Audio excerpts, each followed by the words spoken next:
Best Irish music on irishradio.org with Jerry Byrne. Irish Radio, I'm Jerry Byrne. Now, since the advent of COVID and all the rest, I was speaking to some of the great and the good of Irish music and entertainment.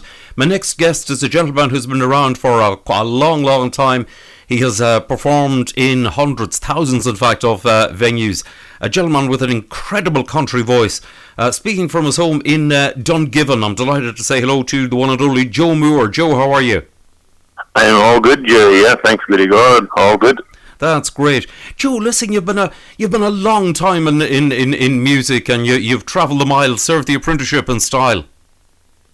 Well, I have, Jerry. Yeah, we've been in a lot of theatres and a lot of venues all around Ireland, Scotland, and Wales, and Sweden, Norway, Finland, and here and there, Jerry. Like with bad weather, we're everywhere. Yes, you definitely get around. I didn't actually know that. I didn't know that you did Norway and Sweden and all of those places. I do know they've got a great country tradition there and a great love of country music there. Yeah, they have, Jerry. I've been up there maybe every year for the past several years, and worked for the Scania group that builds the trucks up there, and we sang about their trucks, the Scania 164 and the Scania Man, and so on and so forth. But we did a lot of country gospel when we were up there, like, you know, so. Indeed. And I don't get a chance to do that very often, but I just really did enjoy that, Jerry. I'd say that. Yeah, well, you actually became sort of known as the Scania Man, because you actually did out an album called the Scania Man. Well, that's right. I did an album called the Scania Man. Yeah, I did. But the more I had lots of friends who drove trucks and drove Scania lorries, but I never ever drove them. Right. But they sort of you're involved like with the Scania. Obviously, the Scania company sort of like the whole idea of the Scania Man and you had the Scania truck and the Scania the 164 and all the rest of it, and that certainly fitted in with the narrative for the company. Well, it did, Jerry. Yes, it did. Surely, yeah. We had lots of fun filming with the Scania group, about the Scania 164, and they came from Sweden to film us in England, right. And that's just passed last year, and they put it up on the Scania group internet, on social media there, the song and all the rest. So it was fun doing it. Yeah, it was, Jerry. Yeah. Oh, that was excellent. Joe, tell me this: how did it all start for you in music? Because you're involved and you're singing and performing a long time. I think about 30 years now, or thereabouts, 28 or 30 years. The way time flies by. The years goes by like the Highline poles. You sort of lose track of things. Indeed. Yeah. Going back to the start, I just used to play the pubs and club scene, and then it just took it from there, Jerry. I went and recorded the first album that I ever did was the Brendan Country Music, and so on and so forth from there, Jerry. Right. So the first tour was a friend of country music. I have the album. I remember receiving it, and I'll have to say I was very impressed. Yeah. Some great tracks featured on that. Yeah, there is, Jerry. I got to pick a lot of the songs on that album myself, but I think every other album I did from that, there was an original track on it. Right. James McGarity wrote a few songs, such as Daddy's Little Girl, and it's one of the that was on the last, not the last album, the Country Boy at Heart's the new album. Right. But the Scania Man, my favourite song on the Scania Man was A Place to Hang My Hat. I go home. Right. So it all helps to get that, but it's important, Joe, really, to get the material, the material right, and to get the songs. You've managed to do that, like with some cracking strong tracks. I mean, you did a version, Chris Logue, on the Scania Man album of 4 Strong Winds. 4 Strong Winds, we did it. I can remember recording that along with Chris. Yeah, it was lots of fun, and we had a good time, let's say. That's superb stuff. You've in the main, Joe. You've been doing in the more recent times. In the main, you've been doing sort of concerts rather than actually doing dances. Yeah, we never did many dances, Jerry. It's all theatres, concerts, auditoriums. You know, like the Eden Court Theatre in Scotland. We would have played the Pavilion in Glasgow, and then in London beside you as well. We worked at Plymouth and Solihull, Birmingham, and Buxton, all over England. Really, you know, this last 4 or 5 years. Right. And Yeah. Do you how do you find the concerts like compared to the dances? Would you prefer the concerts? I prefer the auditoriums over the concert theatres. Yeah. Right. People. Yeah. What? There's probably people are probably maybe concentrating a little bit more on the actual show and on singing rather than if you're doing Oh, of course, Jerry. They are the. You know, I think when you're at a dance scene, they're just listening to a drum beat. They're not listening to lyrics or listening to the band as such, or they're listening just to a drum beat. So I think when in a theatre, they're listening to every instrument and the lyrics, and they're listening to everything. Yeah. Yes, definitely is. The last place I actually met was a few years ago, visiting London, and it was great to catch up. It was a great night actually, and cracking crowd, and went down a storm. It was a country night, and there was yourself and a few of the rest of the guys there, and it really it went down an absolute storm. Yeah, it's been a while. I'm not. It's I can't really just recall that night, Jerry. You have to excuse me in that one, but I just can't recall. But I can remember meeting you, Yes. But I can't remember the night, Yes, yeah. Well, Joe, at this stage, you've done that many nights that it'd be pretty difficult in order to be able to do it. So Yeah. I'm not surprised at that. Yeah, we were working with the band Celtic Storm, and we were working maybe between 2 and 250 nights a year for the last 5 years. So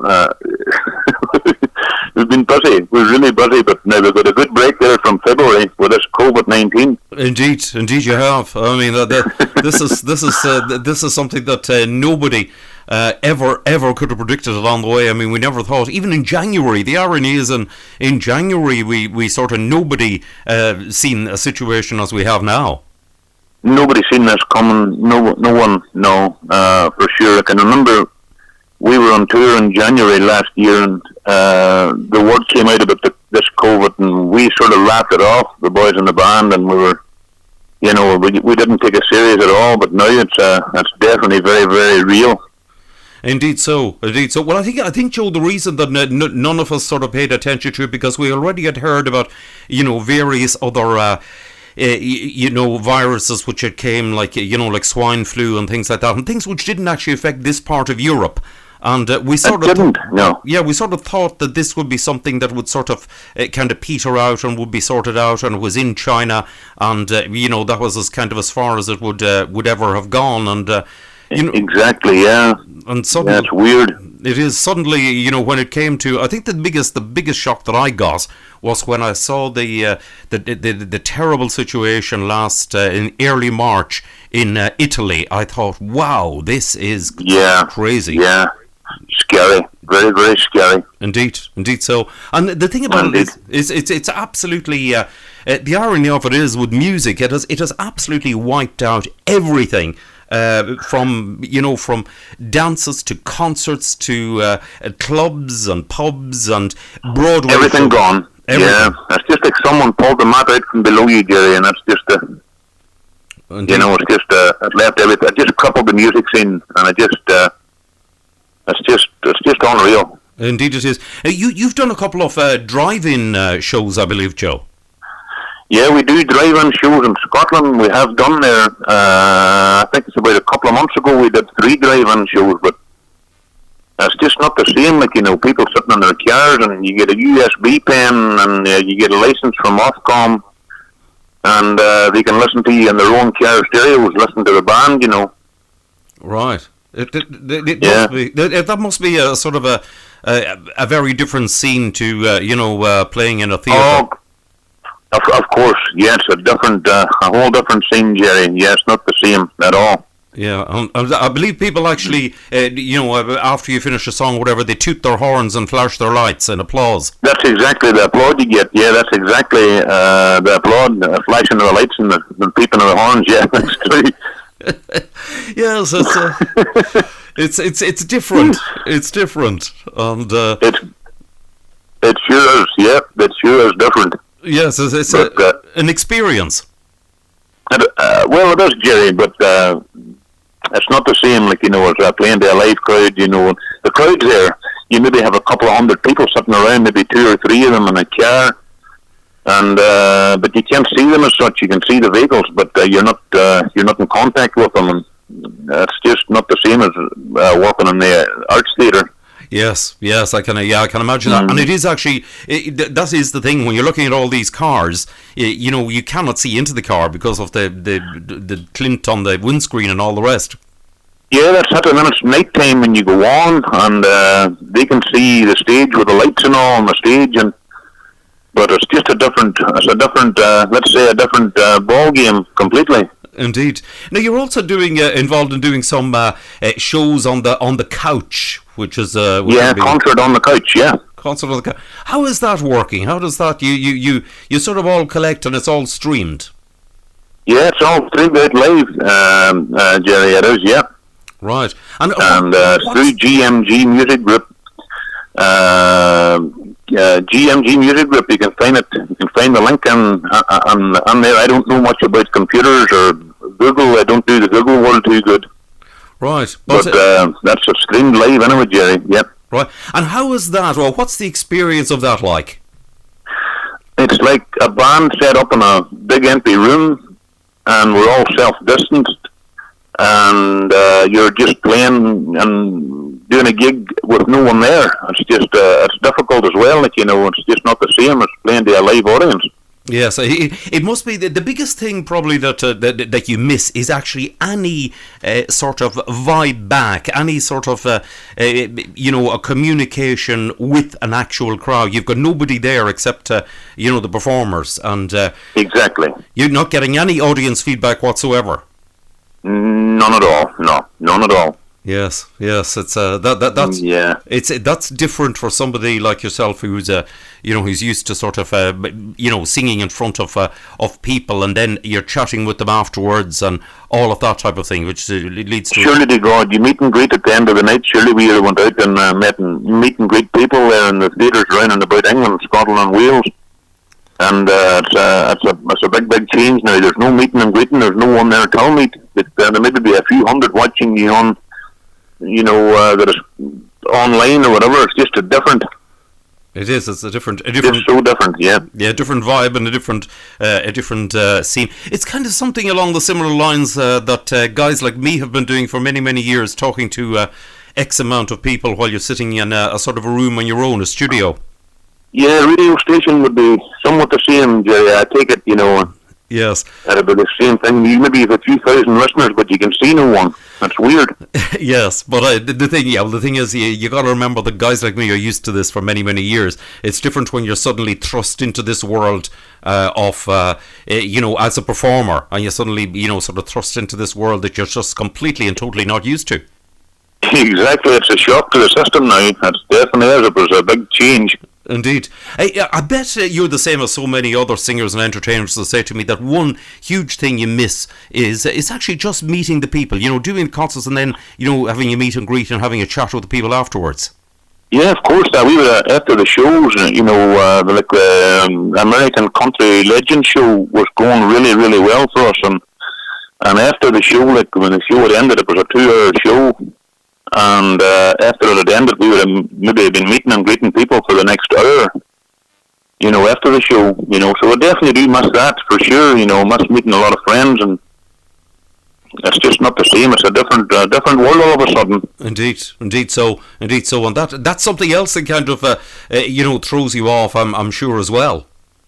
It can do, Jerry, yeah. Yeah, and at the best of times, it's tough enough, and I would rather perform to a live audience And when you're performing, to an empty room, it can throw a spanner in the works, let's say. Indeed so, yes. When you've got nobody there to actually react, there's nobody there, there's not even one person to give you a round of applause. No reaction. Yes. No reaction at all. Yes, that is something that takes a bit of getting you. But fair play, Joe. You still, despite the circumstances, you're still doing your level best. Well, we're not doing as much. We're doing 1 or 2 gigs a month, and it's good to be fit to do that, and it still keeps your hand in there. Indeed. I suppose, and it's just great to get working with a band. For the band, we would be in a month's tour at the time. Maybe 4 tours in the year we would do. But it's, and it's good to be still fit to go out and do that, even if it is only 2 nights in the month, Jerry. Indeed, yes. It sort of keeps the connection there, if nothing else. It does, yeah, that's true. Definitely is. Joe, listen, it's been lovely to catch up with you again, and keep going and doing your best, and listen to yourself and one and all. Listen, stay safe and well, and listen, when it's safe to do so, I look forward to seeing you perform once again. Please God, and keep all your listeners and all safe, and thanks for the opportunity, Jerry, to get speaking to you.